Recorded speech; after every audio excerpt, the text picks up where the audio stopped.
Assalamualaikum warahmatullahi wabarakatuh. Innal hamdalillahi nahmaduhu wa nasta'inuhu wa nastaghfiruh wa na'udzu billahi min shururi anfusina wa sayyiati a'malina. Man yahdihillahu fala mudhillalah wa man yudlil fala hadiyalah. Ashhadu an la ilaha illallah wahdahu la syarikalah wa ashhadu anna Muhammadan abduhu wa rasuluh, amma ba'du.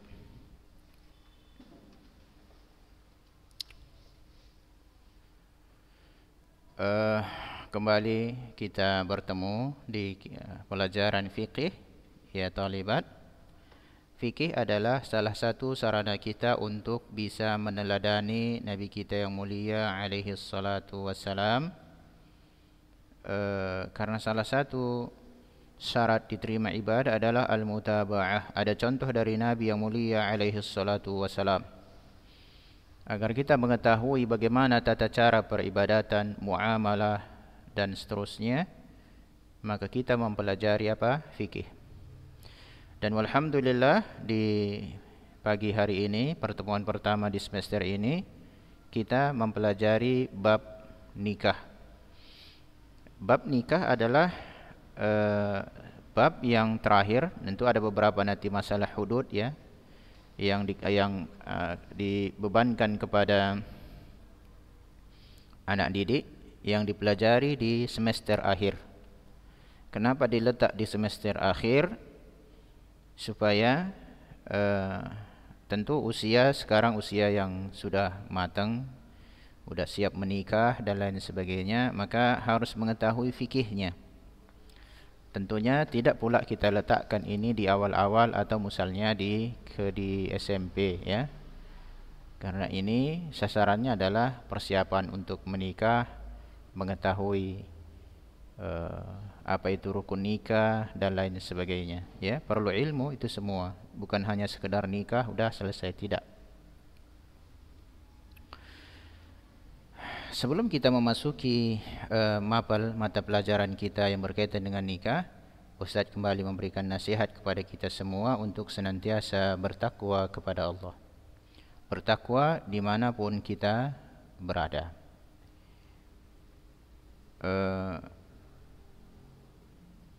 Melanjutkan studi adalah hal yang diinginkan oleh setiap orang ya.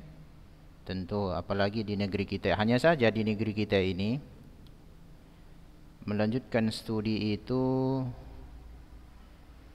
dengan kampus-kampus yang beraneka ragam, yang di dalamnya ikhtilat, dah tentu agama beraneka ragam di dalam, belum lagi dosennya yang minim ilmu, ada juga dosen yang memang sama sekali orang-orang kafir, maka tantangannya luar biasa.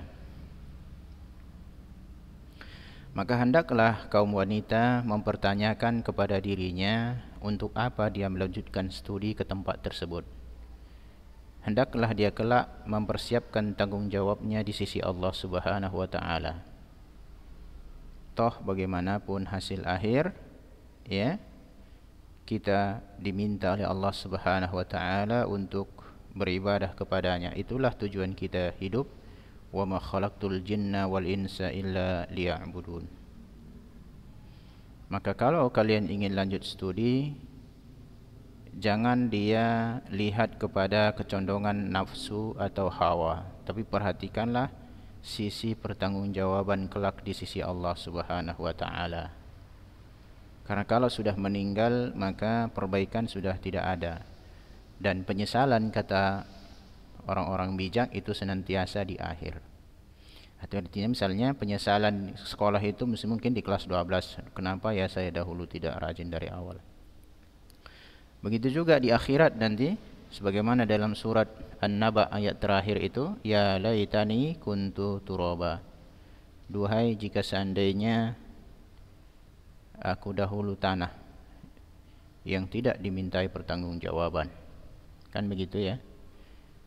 Tatkala Allah membangkitkan seluruh hewan yang dahulu dizolimi hewan yang lain, mengkisos ya, saling mengambil hak ya. Kemudian setelah diantara hewan-hewan tersebut selesai kisosnya, saling mengambil haknya, akhirnya Allah jadikan mereka semua apa? Tanah, debu. tidak lagi dihisab, tidak masuk neraka atau tidak masuk surga. Itu keadaan hewan. Jadi katakan ya laitani kuntu turaba. Ini penting sekali karena hidup ini begitu kita selesai misalnya ya umumnya nafsu ini sebetulnya inginnya ongkang-ongkang, tenang. Yang belum menikah biasanya ingin mengenal lawan jenis, ya, dan seterusnya. Di samping memang keluarga kita tentu banyak yang menganggap atau misalnya ya agama itu ya sama saja semua, ya, belum mengerti misalnya apa itu sunnah, apa itu akidah yang sahihah. Yang penting Islam sudah selamat. Kira-kira sebagian orang berpikiran seperti itu. Ya, bahkan di dalam surat Al-Ghashiyah, hal ataka hadithul ghashiyah wujuhu yawma idin khashi'ah amilatun nasibah tasla naran hamiyah. Allah mengatakan, hal ataka hadithul ghashiyah, telah datangkah kepadamu berita tentang hari kiamat di mana wajah-wajah hari itu tertunduk lesu, ya, padahal mereka mengamalkan amal yang sangat lelah.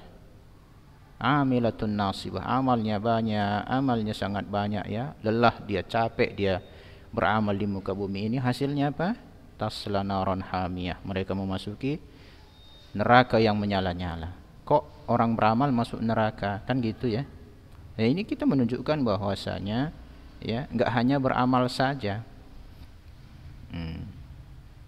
Oleh karena itu ya talibat, ya, Ustadz hanya bisa memberikan nasihat kepada kalian, hasil akhir daripada kalian, karena bagaimanapun pertanggungjawaban itu kepada kalian masing-masing nanti di hari yang tidak bermanfaat, mal, harta, wala banun, dan juga anak keturunan. Mungkin dia punya banyak harta, ya, sampai-sampai Qarun itu sendiri Allah tenggelamkan saking banyak hartanya. Wala banun, anak keturunan, illa man atallaha biqalbin salim, kecuali yang bermanfaat itu apa? Orang yang datang dengan hati yang selamat. Apa itu hati yang selamat? Hati yang penuh dengan ketauhid, hati yang mengetahui tauhid, hati yang mengenal agamanya, mengenal Rabbnya. Hanya itulah yang kelak bisa bermanfaat bagi dia. Taib. Sehingga kalau kita belajar ini jangan ikut-ikutan. Lihat teman kita kuliah di sana, saya pun ikutlah, kan gitu ya. Ingat pertanggungjawaban masing-masing. Perhatikan dulu, saya mau apa ya? Kalau saya kesini apa ya? Manfaatnya bagi saya apa? Nanti sisi negatifnya bagi saya apa? Gitu, ya. Dan seterusnya. Ya sudah cukuplah hadis yang mengatakan mayoritas penghuni neraka itu adalah perempuan. Ya, maka tanamkanlah di dalam hati bahwasanya seorang wanita akan mengatakan kepada dirinya, saya tidak boleh menjadi bagian dari hadis tersebut. Kita lihat saja misalnya asatizah ustazah, ya, di tempat ini. Tentu alhamdulillah tatkala mereka temukan sekolah yang seperti ini dipisah antara ikhwan dan akhwat, mereka beruntung. Tapi coba bayangkan sekolah yang seperti kita ini tidak banyak, kan? Sedangkan keahliannya mungkin latar belakang pendidikannya dahulu seperti itu, ya, melanjutkan ini dan itu dan seterusnya. Alhamdulillah selesai. Tentu kan mengajar, ya, mengajar. Di mana mengajarnya? Yang banyak kan ikhtilat pada zaman sekarang ini. Ya, terkadang berduaan di kantor, ya, kerja semuanya ngajar dan gitu. Kantor guru juga kan satu biasanya, kan di sekolah-sekolah umum. Belum lagi kalau misalnya yang saya lihat itu sebagian anak kita jurusan psikologi. Saya tanya, psikologi untuk apa? Nanti buka praktek, baik. Nanti kalau datang ikhwan atau entah siapalah dia, ikhwan lah ya, namanya psikologi itu kan berdua-duaan untuk nanya apa masalahnya, kan gitu. Oh enggak Ustaz, untuk perempuan saja. Itu dibatasi namanya. Kalau orang cari dunia pasti rugi, kan gitu ya, rugi. Oh nanti dikawani oleh mahramnya Ustaz. Mana ada orang untuk menyampaikan keluh kesahnya itu di hadapan orang lain. Akhirnya berdua-duaan. Oleh karena itu banyak sekali terjadi penyimpangan, bahkan perselingkuhan. Kenapa? Ya, akibat konsultasi yang berdua-duaan. Akhirnya lama-lama dia nyaman. Nah, begitulah kehidupan dunia ini. Nah, tetapi ya itu semua ya talibat, Ustaz kembalikan kepada kalian. Semoga Allah Subhanahu wa taala senantiasa meluruskan niat kita dan menjadikan kita orang-orang yang saleh, orang-orang yang mengerti tentang agamanya. Dan tatkala Allah Subhanahu wa taala mewafatkan kita, kita memang wafat di atas Islam yang benar, di atas sunnah. Ya, jangan sempat nanti kalian di sini sudah diajarkan hijab yang syar'i, ya, hijab yang benar, lalu tamat dari sini sekolah umum atau fakultas umum, tuntutannya harus mengikuti hijab nasional, ya sekedar lipat-lipat saja atau yang jangan besar kali lah atau segi 4 itu kan begitu ya. Lalu nanti akhirnya terikut-ikut menjadi kebiasaan, akhirnya nanti kapan dia memakai pakaian yang benar lagi? Nanti setelah meninggal dibarut lagi semuanya. Jangan sampai seperti itu. Ya. Nah. Oke, kita masuk ke fikih ini ya. Ini ya, kitab nikah dan talak. Loh, kok nikah aja belum boleh talak Ustaz? Enggak, nikahnya dulu. Ya, kita pelajari ini. Perhatikan. Bab yang pertama, nikah. Ya. Bab ini terdiri dari beberapa bagian. Bagian pertama, definisi nikah dan dalil pensyariatannya. Definisi nikah dan dalil pensyariatannya. Apa sih arti nikah?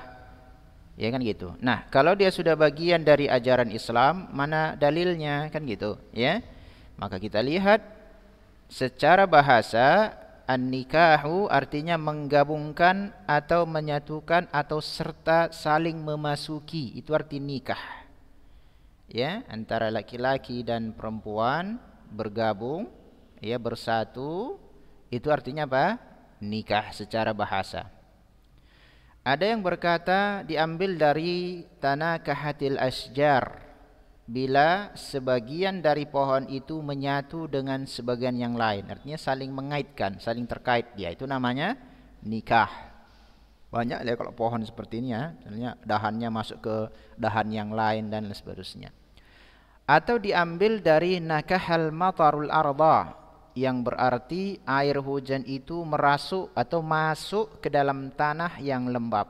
Tentu yakni tanah umumnya akan menerima air, ya, kecuali dia udah disemen, ya tentu airnya akan ditampung, enggak diserap, kan begitu ya. Atau dia lumpur itu tidak akan menenggelamkan air, dia akan tampung itu sehingga menjadi sebuah selokan. Nah, sehingga dikatakan air hujan itu merasuk ke dalam tanah yang lembab, tanah yang masih dia menyerap air. Nah, berarti dia menyatu juga ujung-ujungnya, kan begitu. Nah, itu adalah arti nikah secara bahasa. Kemudian dari kata bahasa ini diambillah untuk definisi syariatnya, yaitu akad. Jadi dia akad ya, akad yang mengandung pembolehan antara suami dan istri untuk saling menikmati pasangannya. Saling menikmati pasangannya, ya. Yang tentu ini tidak bisa dilaksanakan kecuali setelah suami dan istri. Misalnya melihat aurat dan lain sebagainya dengan tata cara yang disyariatkan. Ya, artinya dengan tata cara yang disyariatkan, ya, ini nanti akan kita bahas, ya, bagaimana bergaul antara laki-laki dan antara suami dan istrinya. Tatkala pun dia berhubungan, misalnya itu ada tata cara yang disyariatkan, tidak asal misalnya dari arah mana yang dikehendaki, ya. Tentu ada tata caranya yang disyariatkan oleh Islam. Ya, ini adalah nikah, artinya adalah harus didahului oleh sebuah akad. Ya, harus didahului sebuah akad, ya. Akad ini konsekuensinya pembolehan, ya. Apa yang dibolehkan yang dahulu haram jadi boleh.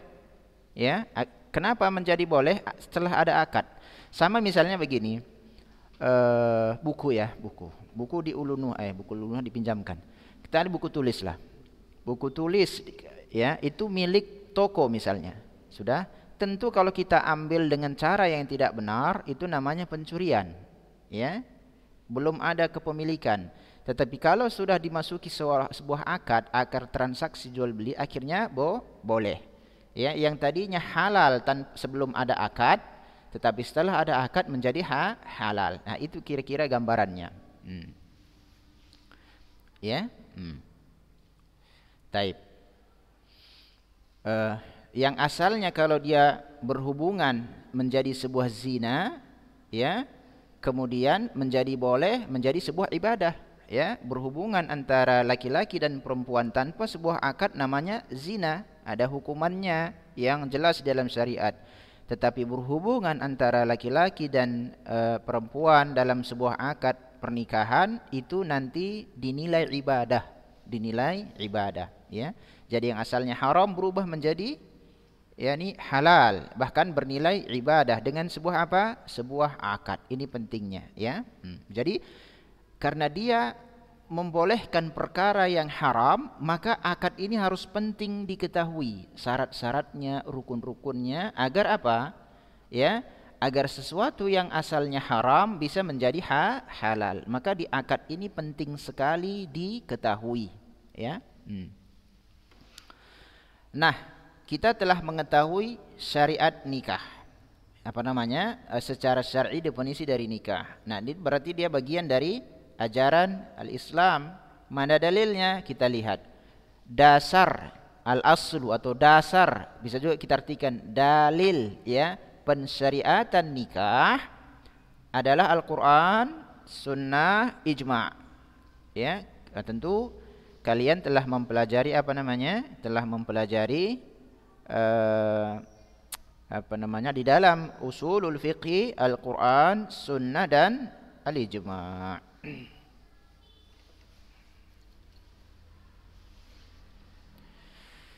Banyak ayat dalam Al-Qur'an yang menunjukkan disyariatkannya menikah.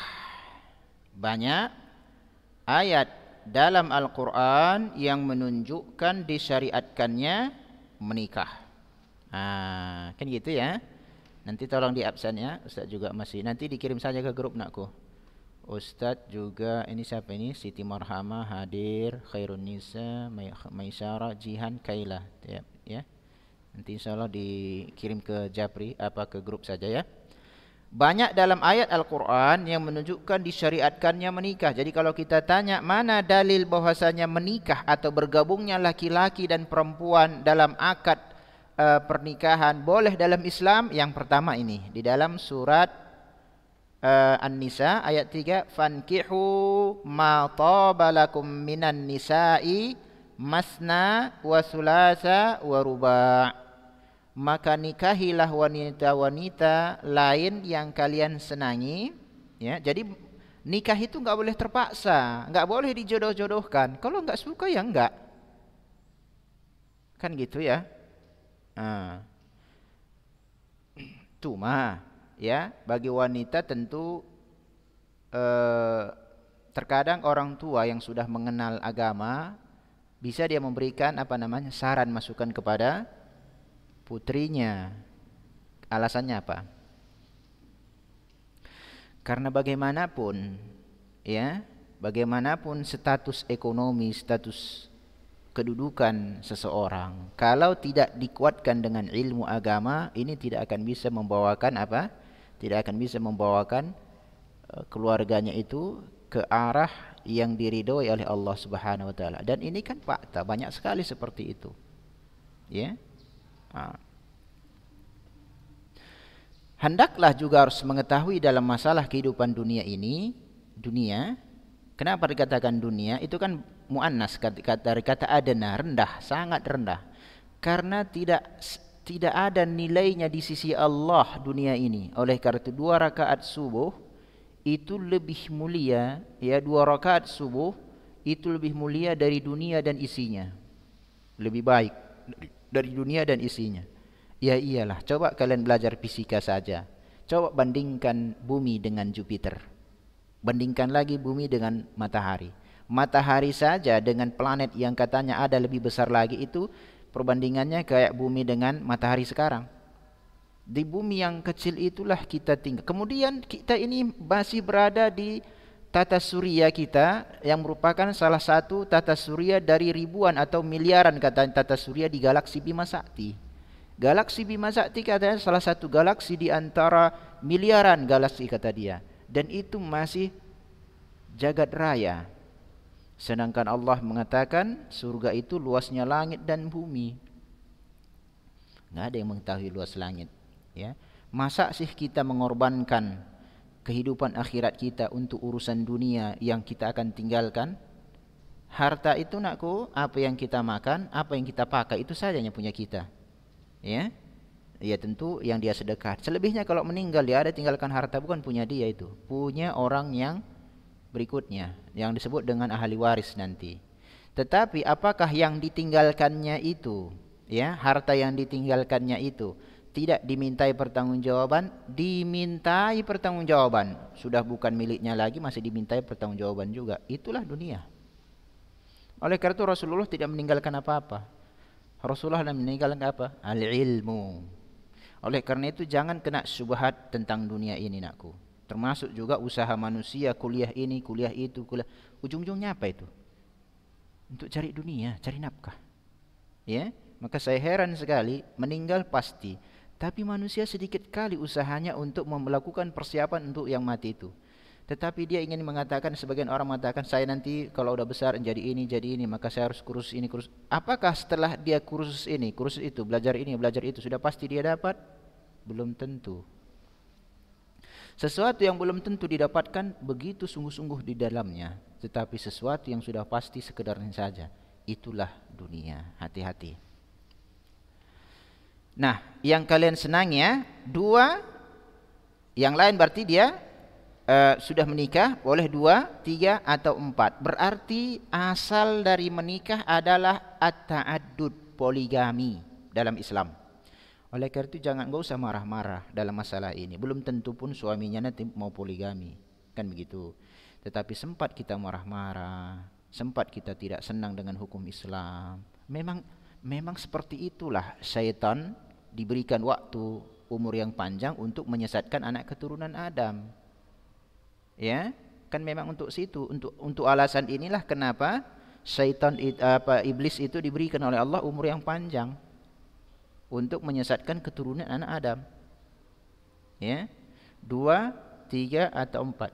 Inti dari yang harus dipahami sebetulnya adalah poligami ini sifatnya, ya, dia tidak wajib, ya, sifatnya mubah. Tentu disesuaikan dengan hukum bagi orang yang mampu, ya, dan seterusnya. Dan belum tentu juga, ya, si suami akan berpoligami, belum tentu. Hanya saja jangan sempat dari awal hukum yang seperti ini sangat mengganggu kaum wanita. Karena yang namanya hukum Islam harus kita pelajari dan harus kita mengenalnya. Tetapi apakah nanti itu bisa kita terapkan, itu nanti yang sekiannya. Yang jelas kalau sempat itu ada terbersit di dalam hati kebencian terhadap hal ini, ingat pembatal keislaman itu sangat banyak, ya, sangat banyak sekali, ya. Toh kalau kita sadari, ya, penghuni surga itu juga yang paling banyak siapa? Wanita. Tapi siapa wanitanya? Ya wanita yang enggak pernah di dunia, itulah bidadari. Kan gitu, ya. Adapun di neraka ya wanita juga, tapi wanita yang dahulu di dunia, ya. Fankihu ma taba lakum minan nisa'i masna wa thulatha wa ruba' fa in khiftum. Ini dia, ini perhatikan. Kemudian jika kalian takut tidak akan dapat berlaku adil. Jadi enggak sembarangan. Ya enggak hanya semangat doang, harus dia teliti, saya nanti bisa enggak. Maksud adil di sini adalah ya bukan adil dari rasa kecintaan, itu kembali kepada fitrah manusia. Ya, kita sendiri masalah makanan yang semuanya halal, ada kita suka, ada yang kurang suka, kan gitu. Enggak bisa kita berbuat adil semuanya. Masalah cinta itu, rasa kecintaan di dalam hati enggak bisa kita samakan, ya. Bukan itu yang disebutkan di sini, ya. Ya tentu dalam masalah ma'isyah, ya, berlaku adil, ya si fulanah dapat ini, si fulanah ini pun dapat inilah, si fulanah punya rumah dibuat, si fulanah ini pun punya rumah, si fulanah ini diberikan kereta, sebelah bahasa Medan ya, kereta, kalau enggak kereta api di Pulau Jawa, enggak terbeli lah. Ya si fulanah ini diberikan perabot ini, begitu kurang lebih. Ya. mukafaah si fulanah ini sebulan sekian, mukafaah si fulanah sekian. Tentu nanti terlihat juga si fulanah ini sudah berapa anak dari dia, si fulanah ini begitu, ya. Karena yang namanya adil itu adalah meletakkan sesuatu pada tempat-tempatnya. Karena tidak samalah uang jajan kalian nakku dengan uang jajan adik kalian, ya bedalah. Ya, masa sama misalnya uang jajan kalian 10.000 atau 20.000. Adik kalian yang belum SD pun dikasih 20.000, itu enggak adil namanya. Ya sesuai 2.000, 1.000 kan gitu. Dia sesuaikan dengan tempat, itu adalah masalah keadilan. Kalau kita berbicara masalah yang sangat luas sekali ya, tetapi kita hanya ingin tahu dalilnya. Atau budak-budak yang kalian miliki ya, pada zaman sekarang belum ada budak, mungkin di akhir zaman nanti ada lagi budak. Artinya budak-budak yang kalian miliki. Taib. Kemudian intahal waqtun. Iya, habis waktu ya. Kita masih di sini.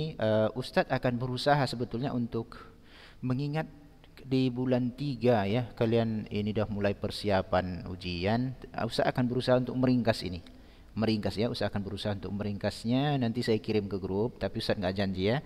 Ustadz akan ringkas, akan berikan poin-poinnya ya. Dan setelah itu nanti Ustadz usahakan supaya dikirim ke grup supaya kalian lihat bagaimana poin-poin yang penting kita mempelajarinya ya, karena kalau kita membacanya satu demi satu, Ustaz jelas sarahkan saya ini saja lihat. Seandainya pun Ustaz tadi tidak memberikan wejangan kepada kalian, saya rasa satu lembar saja kayaknya baru selesai kita bahas. Kenapa? Satu paragraf saja bisa Ustaz sarahkan dengan sangat yang luas sekali ya, dalam rangka memahamkan ya. Baik, insyaallah akan kita lanjutkan di hari Sabtu ya, hari Sabtu biiznillah. Tentang ini dalilnya ya, sudah kita ambil ya, nggak apa-apa kita ambil lagi pada pekan berikutnya atau hari Sabtu nanti dalil berikutnya, baru hikmahnya, baru hukum ya, ada kemudian nanti seterusnya ya biiznillah. Mudah-mudahan setelah ini nanti ini hukum-hukum melamar bagaimana adab-adabnya pada talibat anak-anak ustadz nanti sudah memiliki kemampuan ilmiah dalam masalah ini, jadi nggak sembarangan dia misalnya bisa diatur-atur dalam masalah yang menentukan dia kehidupan dia nanti tatkala orang tua sudah tidak ada lagi kan. Wanita harus bisa berdiri sendiri dengan pasangan hidupnya yang sepadan untuknya. Semoga bermanfaat. Wassallallahu wasallama ala nabiyina Muhammad wallahu a'lam. Assalamualaikum warahmatullahi wabarakatuh.